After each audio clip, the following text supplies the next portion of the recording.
Senhor, a tua boa, perfeita e agradável vontade na nossa igreja, e possamos ser guiados por ti, sempre, em nome de Jesus, amém. Amém. Antes de sentar, dá um abraço na pessoa que está do teu lado e diga para ela: obrigado pela tua generosidade. Nós estamos construindo juntos essa igreja, juntos. Muito obrigado ao time de louvor. Tem mais culto ainda, não vão embora.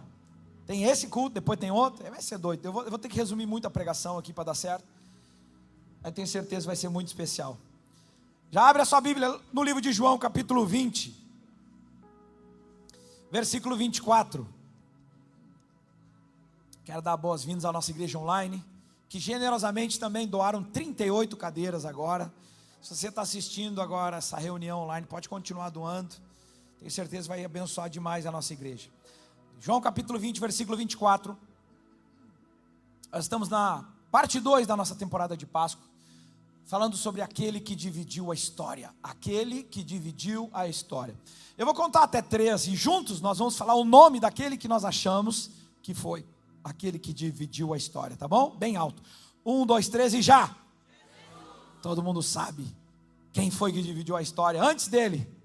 Antes da ressurreição de Jesus, o fato mais marcante e extraordinário da história, nada de importante ou similar aconteceu, muito menos depois. Ele dividiu a história entre antes de Cristo e depois de Cristo. E o texto que nós vamos ler fala exatamente da ressurreição de Jesus, no momento em que, entre a sua morte e a ressurreição, os discípulos não sabem da notícia, estão escondidos em um lugar com medo. E aí Jesus aparece para eles, diz assim: Tomé, chamado Dídimo, era um dos 12 discípulos, e ele não estava com os discípulos quando Jesus apareceu.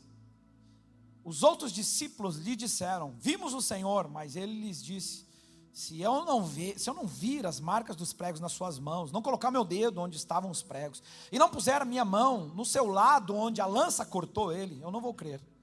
E uma semana mais tarde, seus discípulos estavam outra vez ali. Tomé, agora dessa vez, estava com eles.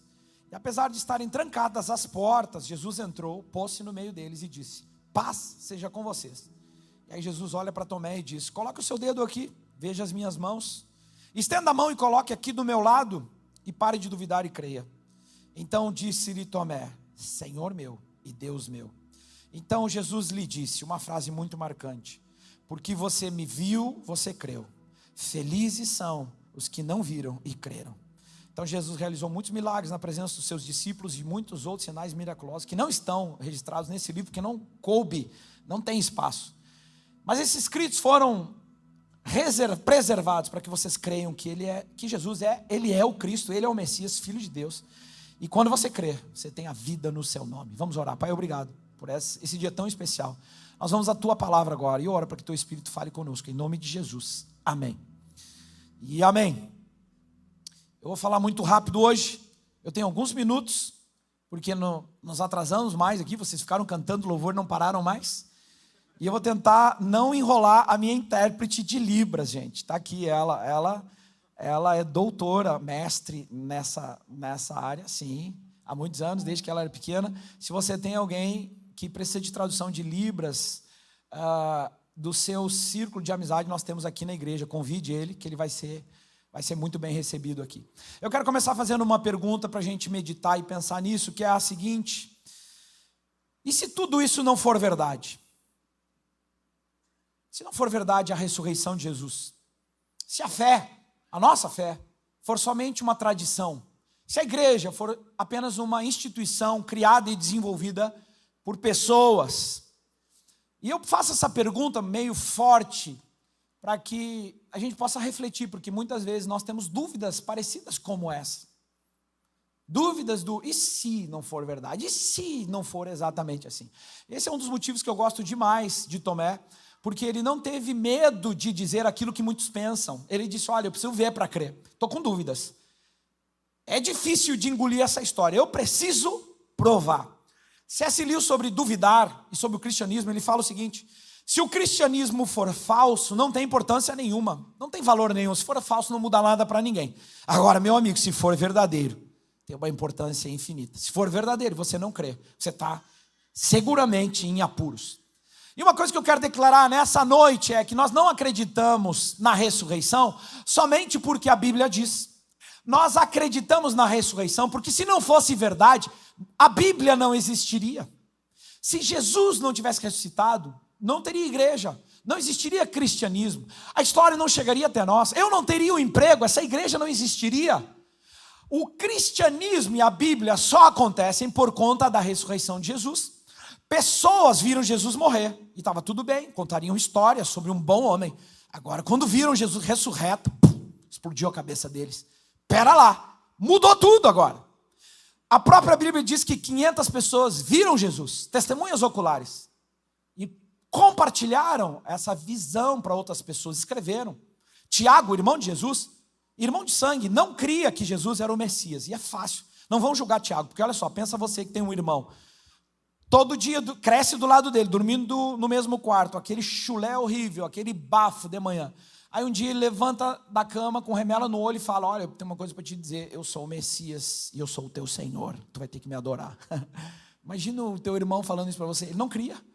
Só que ele viu Jesus ser açoitado, a sua carne rasgar com os açoites, ele viu Jesus ser crucificado, ele viu Jesus ser sepultado. Agora, quando ele viu Jesus caminhando na frente dele, vivinho da Silva, ele enlouqueceu e se tornou o principal líder da igreja em Jerusalém, morreu de novo martirizado. Pedro, perseguidor de cristãos, teve um encontro real com Jesus ressurreto, se tornou o maior missionário da história do cristianismo. Pedro negou Jesus, mas quando vê ele ressurreto, se arrepende e se torna esse líder promissor e corajoso. A ressurreição de Jesus mudou tudo, mas Tomé não creu que Jesus havia ressuscitado, porque não viu. E é interessante, e eu prego sobre isso hoje, porque muitos de nós temos um pouco de Tomé dentro de cada coração. Nós caminhamos com Jesus, nós estamos na igreja, nós ouvimos a sua vontade para nós, mas em um dado momento, quando as coisas não acontecem do jeito que a gente acreditava que deveria acontecer, começam dúvidas no nosso coração. Senhor, por que está demorando tanto? Senhor, por que aconteceu isso no meu casamento? Senhor, por que essa enfermidade chegou na minha vida? Senhor, será que tu me amas? Senhor, será que tu tens um plano para mim? E existe uma coisa que vai pegar todos nós, é isso. A maior parte de nós está caminhando uma jornada firme com o Senhor Jesus, mas Ele não fica todo dia dizendo para nós isso, bonito, tá bem, Maurício, está no caminho certo. Ele dá uma ordem e você vai caminhando. E quando você está no meio do caminho, sem ficar ouvindo a voz de Deus toda hora, confirmando que você está no lugar certo, num dado momento, você olha para o lado, não vê nada, só a sua fé e a esperança de encontrar algo lá do outro lado, começam a surgir dúvidas no seu coração. Será que eu estou certo? Será que eu não estou? E é por isso que eu vou pregar hoje sobre Tomé, que está diante da ressurreição e não creu que Jesus havia ressuscitado. E eu não vou explicar hoje, não é minha ideia explicar hoje por que Tomé duvidou. A minha ideia hoje é explicar o que aconteceu com Tomé depois de ter se encontrado com Jesus ressurreto. Aí mudou tudo para ele. 3 lições muito rápidas sobre esse texto que talvez sirvam para cada um de nós. Número 1, quanto maior for a sua ausência, maior será a sua incredulidade. Quanto maior a sua ausência, quanto mais ausente você estiver, mais a incredulidade cresce. Verso 24 diz assim, Tomé, chamado Dídimo, um dos 12, não estava com os discípulos quando Jesus apareceu. Não estava lá, não estava na reunião. O time estava reunido com medo, mas entre eles se fortalecendo, planejando o futuro. Mas não Tomé. Tomé abandonou o time, pulou do barco, tornou-se ausente no meio da tribulação. E eu ouvi uma vez um pregador pentecostal falar sobre isso, e eu acredito que quem falta culto não vê Jesus chegando. Baseado em Tomé. Você conhece alguém que falta culto, não? Não olha para o lado, gente, não olha para o lado. E eu quero mostrar para você e provar que quanto maior a ausência, maior será a sua incredulidade. Vou explicar isso. Ouvi do meu professor de seminário, nunca mais me esqueci. No mundo físico, quanto menos você tem uma coisa, mais vontade você tem. Por exemplo, quanto menos eu me alimento de comida, mais fome eu tenho. Se eu não tivesse almoçado hoje, eu estaria com muita fome hoje, meu corpo precisa disso. No reino de Deus é diferente. Quanto menos eu me alimento, menos fome eu sinto. Quanto menos eu leio a Bíblia, menos necessidade de ler eu sinto. Quanto menos eu oro, menos vontade eu tenho de orar. Quanto menos eu vou no culto, menos vontade eu tenho de estar lá. Agora, o inverso é completamente verdadeiro. Nesse mundo físico, quanto mais eu como, mais eu me sacio. No reino de Deus, quanto mais eu como, mais fome eu sinto. quanto mais eu leio a Bíblia, fala para mim se não é verdade que acontece isso com a gente. Quanto mais eu leio a Bíblia, mais fome eu tenho de ler de novo no outro dia. E quanto mais eu leio, mais vontade, mais vontade. Quanto mais eu tenho uma vida de oração, mais vontade eu tenho de orar sistematicamente. Quanto mais envolvido eu estou na igreja, quanto mais presente eu estou, é estranho o dia que eu não vou, mais vontade eu tenho de estar presente. Porque no reino de Deus, quanto mais eu busco, mais fome e desejo daquilo eu tenho. Eu lembro no início da minha carreira profissional, eu trabalhava numa empresa, me foi confiado uma área administrativa e eu tinha acesso exclusivo ao almoxarifado. A chave ficava só comigo, uma única chave. Eu tinha 2 horas de almoço. E um dado momento da minha vida espiritual, eu tinha um desafio pessoal de ler a Bíblia pelo menos 3 vezes por ano. Então eu pegava aquelas 2 horas de almoço, ia almoçar, voltava, entrava no almoxarifado, fechava a porta, não tinha ninguém me vendo. Eu lia a Bíblia, botava um fone de ouvido, adorava a Deus, e eu passei muitos momentos profundos na presença de Deus ali. Deus falou comigo muitas coisas. Eu lembro daquele almoxarifado como se fosse hoje. Muitos encontros com a presença do Senhor ali. Eu chorei muitas vezes ali naquele lugar. Eu lembro que algumas vezes eu almoçava mais rápido para ter mais tempo no almoxarifado com o Senhor Jesus. Aí essa vez eu fui fazer algumas compras no horário de almoço, me atrasei e não fui naquele dia no almoxarifado, coisa que eu já vinha sistematicamente. E aquele dia foi tão estranho para mim, porque parecia que o Espírito Santo falava para mim: hoje você não foi, eu te esperei, eu te aguardei. E eu sentia uma fome, um desejo. Eu me lembro de passar o dia todo assim: eu vou dar uma escapadinha e eu vou ali fazer uma ou outra oração. Por quê? Porque quanto mais ausente você está do lugar onde Jesus está, maior será a incredulidade, ou seja, a dúvida no seu coração. Maurício, de que dúvidas tu estás falando? Eu creio que Jesus nasceu, morreu, ressuscitou. Não é essa dúvida que eu estou falando. É a dúvida das coisas que Deus tem para fazer na sua vida. Como salvar o seu casamento, salvar os seus filhos, restabelecer as suas emoções, confirmar e usar você no ministério. Todas essas dúvidas que a jornada cristã se apresentam para nós, elas são sanadas quando você se alimenta cada vez mais do lugar onde a presença de Jesus está. Amém? Vocês estão comigo, gente? Aí a igreja é um ótimo lugar para isso, mas há um entendimento equivocado na nossa geração sobre igreja, porque nós nos tornamos consumistas de igreja. Então a gente vai numa igreja e avalia como é a estrutura, se o ar-condicionado é bom, se o kids é legal, bom, eu vou ficar lá. É mais ou menos assim. Mas eu oro porque não sejamos nós assim, a nossa igreja não. Porque vocês prometeram que até debaixo de viaduto iam fazer culto, amém? Agora tem umas cadeirinhas boas aí que já foram pagas hoje, graças a Deus. Mas se fosse cadeira de plástico, a gente ia ficar aqui, firmezinho ainda. E eu vou dizer uma coisa para vocês, eu valorizo demais a nossa igreja, porque hoje de manhã, no culto das 9, estava chovendo, eu pensei, não vai vir muita gente. Lotado. Culto das 11, estava aquela bagunça também, o lugar molhado, estacionamento complicado de estacionar. Falei, o povo vai embora, lotado. 4, lotado. Agora vocês estão aqui. Gente, nossa igreja está provando que é uma igreja madura, amém?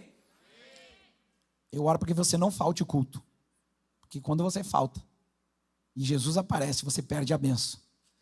E eu vou provar para você. E aí as pessoas, elas entendem errado a igreja, entendem como um consumo, e aí por isso deixam de... É por isso que Hebreus fala, não deixem de congregar como é costume de alguns. Não deixem de frequentar os lugares onde Jesus está. No nosso caso é culto. Em outros contextos pode ser um grupo caseiro, pode ser o nosso grupo, ou uma célula, no nosso caso é o BC Grupo, ou pode ser uma reunião do voluntariado com os irmãos. É onde Jesus aparece, onde Jesus está se manifestando naquele lugar, é o lugar onde nós devemos estar presente. E aqui o autor de Hebreus está dizendo, não pare de congregar, não pare de se reunir com o corpo, porque acontece algo extraordinário naquele momento que você não pode perder. E quando você perde, quando você não está presente, você corre o risco de perder aquilo que Jesus vai fazer naquela visita, assim como aconteceu com Tomé. E muitos de nós param, muitos de nós não, porque eu não me incluo nisso, muitas pessoas param de frequentar uma reunião e um culto por bobagem. Porque não me deram um oi, porque não me deram oportunidade, porque o meu ministério é esse e ainda não me usaram, e param de vir. Eu me lembro uma vez, essa menina disse para mim, há alguns meses ela não tinha vindo no culto, era super envolvida antes, e aí eu perguntei o que aconteceu. Ela falou, eu não estava conseguindo cumprir o que Jesus tinha me pedido, então parei de ir no culto, parei de ir no BC Grupo e parei de ir no voluntariado. Aí eu falei, o que está fazendo aqui hoje? Eu me dei mal, estou voltando. Porque aqui está o erro. Se a gente acha que a igreja nós vamos consumir a igreja, nós não entendemos. É isso que eu quero dizer. A igreja não é um lugar para consumir, a igreja é um lugar da família. É um lugar onde gente na mesma página, ou páginas diferentes, estão reunidos para fortalecer a fé um do outro. Igreja não é consumir louvor, igreja é juntos colocar os nossos pés aqui com a nossa família e adorarmos a Deus. É entregar o nosso louvor e adoração a Deus. A gente não vem aqui para ser energizado e para ser capacitado. Nós vemos aqui para adorar e entregar a nossa adoração a Deus. Mesmo com dúvida, a gente vem no lugar em que a dúvida é sanada. Vou provar para você que quando você falta o culto, sempre acontece alguma coisa especial. Você vem um ano todo na igreja, no culto. E o culto que você não veio, depois que terminou, você pergunta para os seus amigos: e aí, como é que foi? E 100% das vezes eles vão dizer assim, ó: pá, esse culto foi maluco. O louvor durou 1 hora. Uma pessoa foi curada do olho. Uma pessoa que estava surda foi curada. O dia que você não vem é o melhor culto do ano. Não acontece assim? O dia que a gente não vai é o melhor. Eu tirei férias, fiquei 4 semanas fora. Quando eu voltei, uma irmã com uma cara assim muito deslavada falou para mim: pastor, o senhor faz falta para nós. Mas a última pregação foi a melhor pregação dos últimos 10 anos. Aí eu pensei comigo: quando eu não venho, a pregação é boa. Tomé estava ausente e todo mundo viu Jesus. Disseram para ele e ele não acreditou. Quando você não está presente, você deixa de experimentar a presença de Deus. Gente, eu não estou falando só de culto, vocês estão entendendo isso. Por isso para nós é vital congregarmos. Por isso para nós é vital servirmos a Deus. Por isso para nós é vital estarmos em um grupo de irmãos, seja onde for. Por isso para nós é vital ler a palavra de Deus. Você precisa ser absorvido pela palavra de Deus. Por isso para nós é vital termos uma vida de oração. E eu quero abrir um parênteses aqui para que toda vez que eu estou pregando sobre isso, eu falo repetidas vezes: leia a Bíblia e ore. Você não entenda de maneira equivocada que oração é a mesma coisa que algo obrigado que você paga para Deus. Você entendeu tudo errado se você pensa assim. A oração é a conquista mais maravilhosa do cristianismo. Você tem acesso ao coração do Pai, você tem acesso a Deus, e aí quando você ora, Ele transforma a sua vida. Você ouve dEle quais os passos Ele tem para você.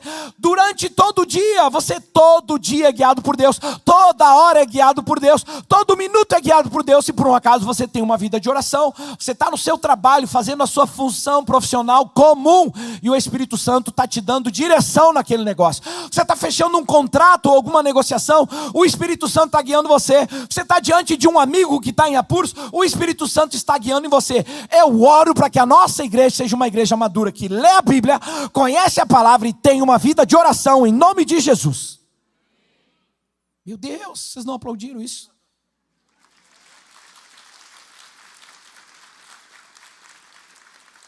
Vem comigo, gente. Quanto maior a ausência, maior a incredulidade. Vocês estão comigo? O Senhor está falando conosco hoje, para nós estarmos nos lugares onde Jesus aparece. Ah, é só no culto? Óbvio que não. Na sala da sua casa, no seu carro antes de ir trabalhar, no banheiro do seu escritório, palavra de Deus aberta, louvor e adoração a Ele. É lá que Ele se revela para nós. Esteja presente onde Jesus se revela. Número 2. Um discípulo, lição aqui, segunda lição. Um discípulo não desiste de quem ainda não acredita. Um discípulo não desiste de quem ainda não acredita. Gente, eu vou ter que terminar o culto, é isso mesmo? Eu estou vendo errado ou é 19h32? Eu vou terminar em 10 minutos então. Me ajuda, Jesus. Um discípulo não desiste de quem ainda não acredita. Nós não desistimos de pessoas que ainda não acreditam naquilo que nós acreditamos. O verso 25 diz: mais tarde, quando teimaram com ele, dizendo, nós vimos o Senhor. Então, essa palavra no original, teimaram com ele, significa que eles ficaram insistindo e repetindo. Eles falaram: Tomé, nós vimos Jesus. E ele falou: não acredito, só vendo. Tomé, não seja bobo, nós somos teus amigos, nós caminhamos com ele 3 anos e meio, olha só, ele tinha avisado. Tomé, nós vimos Jesus. Não acredito, só se eu tocar nas feridas dele. E o texto original, inclusive, dá uma ideia de continuidade, ou seja, de dias insistindo. E olha só, ele foi hostil, ele foi direto, talvez por essa forma possa ter sido até sarcástico, mas os discípulos não desistiram dele. Perceba que no nosso dia a dia, pessoas não creem do mesmo jeito que nós. Você fala para eles sobre Jesus e eles não querem receber. E o comportamento errado é rejeitar essas pessoas. O comportamento errado é dizer, tá bom, você não quer Jesus, se lasca então. Esse é um comportamento errado. Os discípulos fizeram o contrário. Verso 26 diz que uma semana mais tarde, estavam outra vez ali, Tomé estava com eles, ou seja, eles não afastaram Tomé só porque ele estava incrédulo, eles não afastaram Tomé só porque ele não cria exatamente da maneira que eles criam. E o que essa atitude dos discípulos falam para nós? Que mesmo duvidando, nós devemos trazer as pessoas para perto. Por que nós precisamos trazer as pessoas para perto? Porque só assim, em algum ponto da jornada deles, eles vão conhecer o Jesus através da nossa vida, eles vão ter uma experiência com Deus através de nós. Então aquele seu amigo ateu, você não vira as costas para ele, você não diz, tá bom, você é ateu, então você vai ver quando morrer e se encontrar com um capeta no inferno, sabe, tem gente que faz isso. Aquele seu amigo ateu, o dia que ele conhecer Jesus, eu garanto, eu vejo isso todo dia, ele se torna mais crente do que você, porque ele precisou ser muito convicto para não crer em Deus, agora ele é muito convicto crendo em Deus, se torna mais crente. Lê a Bíblia mais rápido do que você. Uma vez, estava com alguns amigos, éramos jovens ainda, indo para a igreja, no meu quarto, estava passando, final de ano, passando na televisão, aquelas procissões que acontecem no mar. Aquelas pessoas, muitos daqueles barcos grandes, estavam professando a sua fé, de uma maneira diferente da que nós cremos. Esse meu amigo, que era um evangelista, estava ali, olhou aquela cena, levantou a mão e falou, está amarrado em nome de Jesus, tomara que morra todo mundo afogado. Falei, mano, que evangelho esse bicho leu? Que evangelho é esse? Que critica a crença de outras pessoas. Nós amamos as pessoas até que elas creiam. Talvez você esteja pensando em pessoas do seu convívio que você diz, não, isso aí não tem jeito, isso aí não vai dar certo. Essas pessoas vão conhecer o amor de Deus através da sua vida, da sua gentileza, da sua persistência, joelho no chão, dobrado. As pessoas que têm vindo até Cristo nessa igreja, no seu passado contam que vieram porque alguém insistiu, alguém persistiu. Na minha vida, pessoas insistiram, persistiram, a começar pela minha mãe, que eu sou grato até hoje por insistir e persistir, mas ao longo da vida, Deus colocou pessoas que insistiram na minha vida, até que eu conhecesse Jesus do jeito que eles já conheciam. Nós devemos levar essas pessoas a esse lugar e a esse estado de conhecer o Senhor. Por isso aqui na igreja nós precisamos fazer esse trabalho de chegou alguém, nós respeitarmos a sua jornada e dizer, meu irmão, vem aqui, toma aqui esse cafezinho quentinho, meu irmão, aqui a gente comprou uma cadeira, esse lugar é teu, está reservado para ti. É por isso que nós aqui não temos lugares reservados, nosso lugar reservado aqui é só porque tem um monte de líder trabalhando, eles vêm aqui, mas quando lota, nós somos os primeiros a dar o lugar e sentar no chão, ou ficar de pé, porque nós estamos construindo isso juntos e acreditamos que um visitante precisa ter um lugar de honra aqui, porque talvez seja a única oportunidade que ele tem de ouvir a palavra de Deus e encontrar Jesus. Se tem uma coisa que eu desde o início da Brasa Church adotei como estratégia pessoal e compartilhei com muitas pessoas, foi essa. Eu fiz uma leitura de quem eu era. E há 13 anos atrás, e ainda hoje, eu já sabia, eu não sou o melhor. Eu não sou o mais eloquente, eu não sou o melhor pregador. Eu nunca vou conseguir dar aqui em cima uma aula de pregação teológica, não era a minha habilidade, mas eu sabia de uma coisa que Deus tinha me chamado, porque uma habilidade eu tinha e essa era a minha missão. A minha missão sempre foi essa, colocar as pessoas na frente de Jesus, apresentá-los à presença de Deus. Não é apresentar um ensino, não é apresentar as regras e a maneira de operar do reino de Deus ou da igreja, é apresentar a presença de Jesus, com paciência, porque quando as pessoas conhecem a presença de Jesus, a vida dessas pessoas são transformadas. Então, esse amor do discípulo, esse amor de um discípulo não desiste de ninguém. Eu oro para que ninguém aqui seja no seu trabalho um agente secreto de Jesus. Sabe o que é um agente secreto de Jesus? A gente vem aqui, nós falamos que amamos as pessoas, e lá no seu trabalho você é um agente secreto de Jesus. O dia que você falar que você é crente, alguém vai dizer, ué, não sabia? Mas eu estou 5 anos na igreja. Meu Deus, não sabia. O agente secreto é que ele fica em silêncio, ninguém vai saber que eu sou crente. Eu oro para que você não desista das pessoas que ainda não acreditam. Assim como os discípulos não desistiram de Tomé. E aí sabe o que acontece com Tomé? Ele tem uma experiência de encontrar Jesus pessoalmente. Terceiro e último, quando Jesus aparece, toda dúvida vai embora. Eu amo essa ideia. Eu amo a ideia de que quando Jesus entra na nossa vida, toda dúvida é dissipada, toda ela vai embora. Toda insegurança, todo medo. O Senhor tem me ensinado ao longo dos anos a crer não no que eu vejo, a crer no que Ele diz. Todas as experiências que eu tenho ao longo dos anos, sejam elas quais forem, o Senhor me convida a confiar nele e permitir que toda dúvida seja dissipada. Toda dúvida vai embora quando eu estou na presença do Senhor. A Bíblia diz que Jesus entra na sala, eu gosto dessa ideia. A Bíblia diz: as portas estavam trancadas e Jesus pôs-se no meio deles. Um pastor pentecostal, os pastores pentecostais, eu gosto disso, falaram assim: então Jesus entrou atravessando a parede. Eu amo isso, cara. Atravessou a parede. Não está escrito. Eu gosto de pensar assim. Aí ele viu Tomé. Se fosse eu não tenho, eu falo direto, eu sou um cara direto. Ou se fosse uma pessoa sanguínea, você conhece alguém sanguíneo aí? Conhece alguém sanguíneo, assim, meio nervosinho? Não olha, gente, não olha para o lado. Eu ia entrar lá, olhar todo mundo. Oi, Tomé. 3 anos e meio. E o Senhor, hein? Que bonito, hein? Não acreditando, é? Tomé, não creu? Eu vou te colocar de disciplina por um tempo. Se fosse eu, acho que eu ia fazer isso. Mas não, nosso Senhor.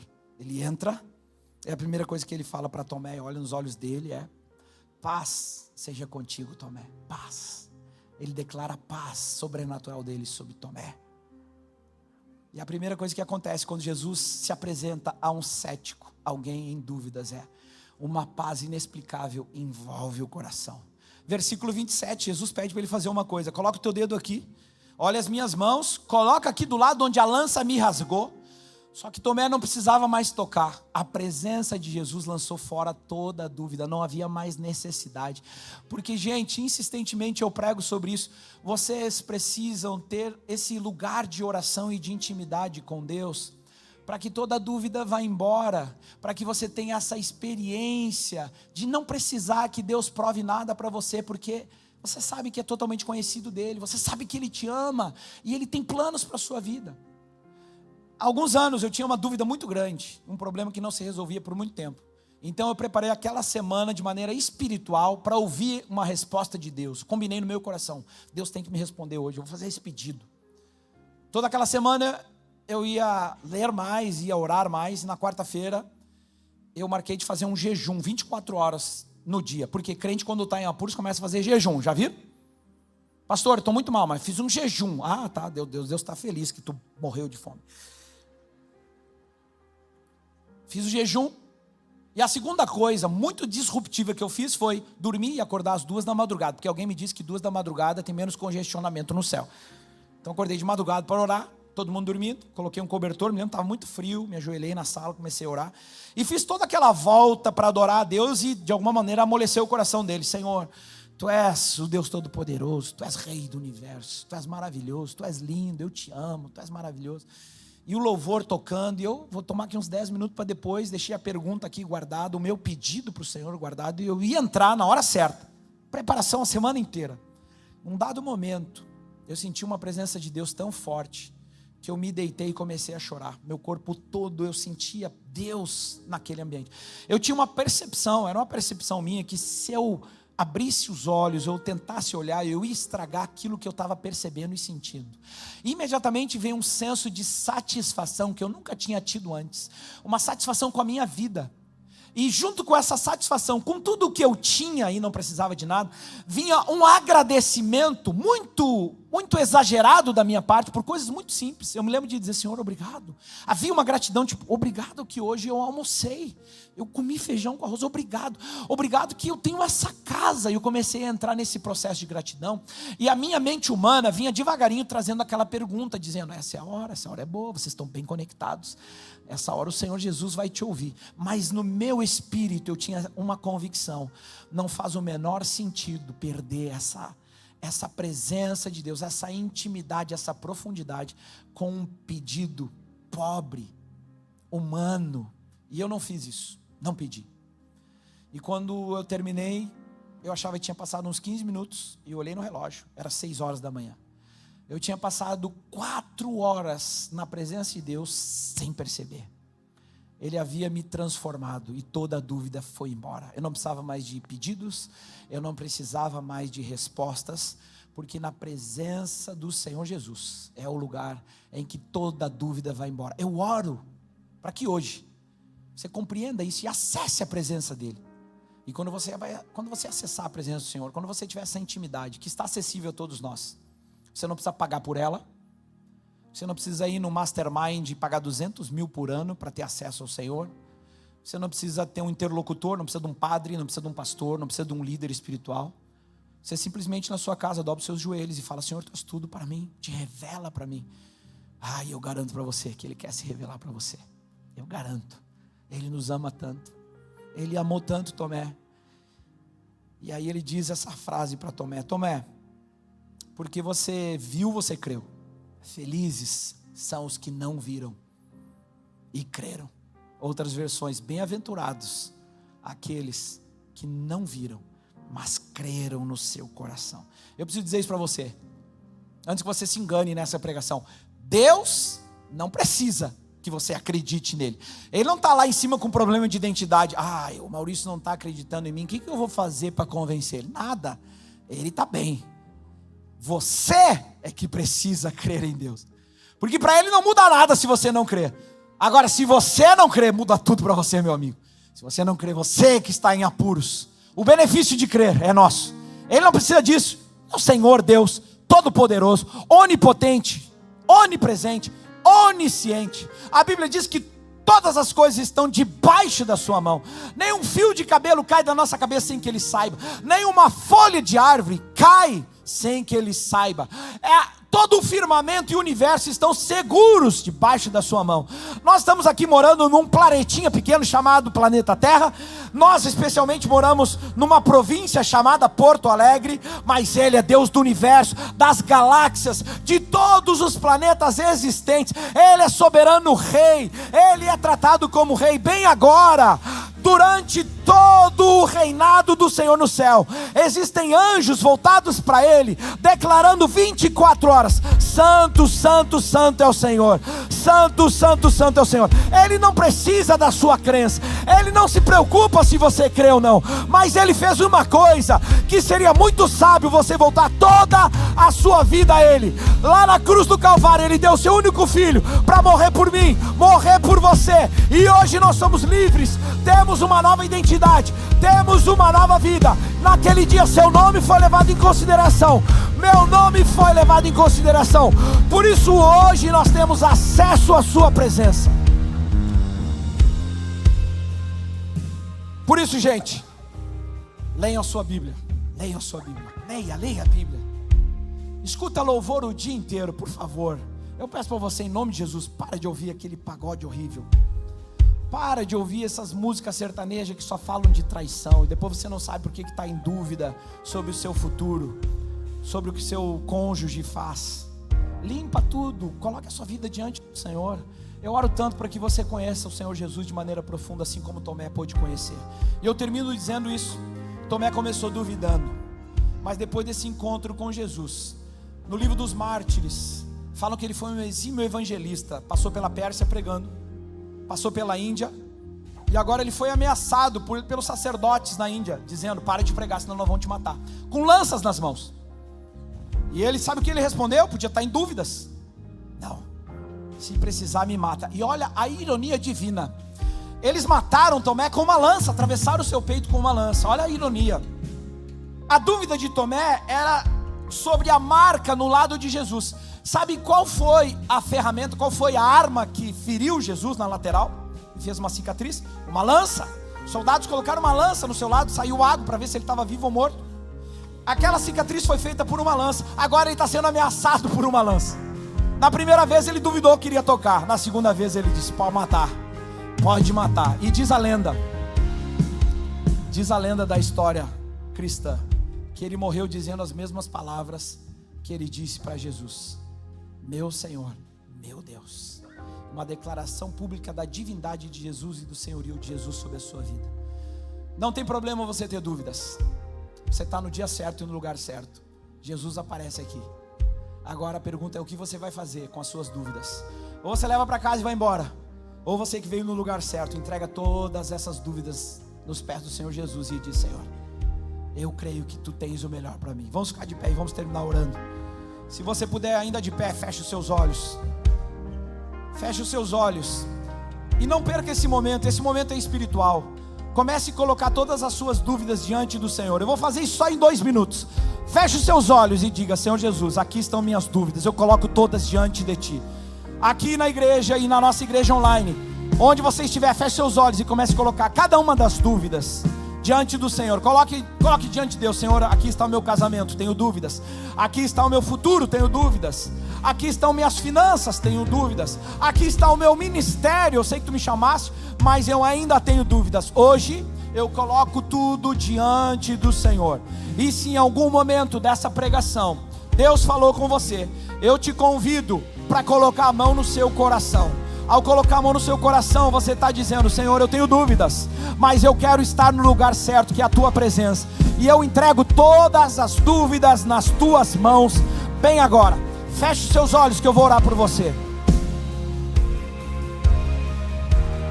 Pai, obrigado por essa noite, obrigado pela Tua palavra, Senhor. Obrigado porque Tomé não foi excluído, Tu não deixaste ele de lado só porque ele tinha dúvidas. Tu acolheu Tomé, Senhor. Tu acolheste Tomé, restaurou a sua vida e deu para ele uma nova oportunidade. Eu oro agora para que todas as dúvidas que estão aqui nessa noite se dissipem, tanto aqui quanto na nossa igreja online. Toda a dúvida vai embora agora em nome de Jesus. Toda a incerteza sobre o seu futuro vai embora agora em nome de Jesus. Eu oro para que todos tenham um encontro com a Tua presença, para que se alimentem da Tua presença, para que se alimentem da Tua palavra, para que se alimentem de oração e tenham uma fé inabalável, uma certeza: Deus está comigo e nada pode me abalar, nada pode me fazer desistir. Eu oro agora por maturidade espiritual, crescimento espiritual, em nome de Jesus, amém, amém. E toda a igreja comigo diga amém. Vamos dar uma salva de palmas a Jesus.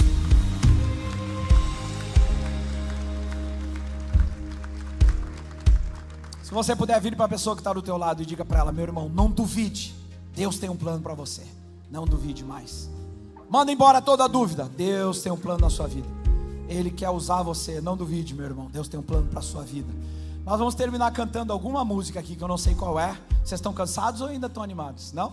Tem mais um culto depois, vamos dar-lhe? Então nós vamos cantar alguma música aqui. Eu quero te convidar para cantar juntos, junto com o nosso time de adoração, essa música. Mas antes, dá um abraço na pessoa que está do teu lado. Diga para ela: eu já doei uma cadeira, mas hoje também eu vou doar o churrasco para você ali no final do culto. Semana que vem estaremos no teatro. Tchau.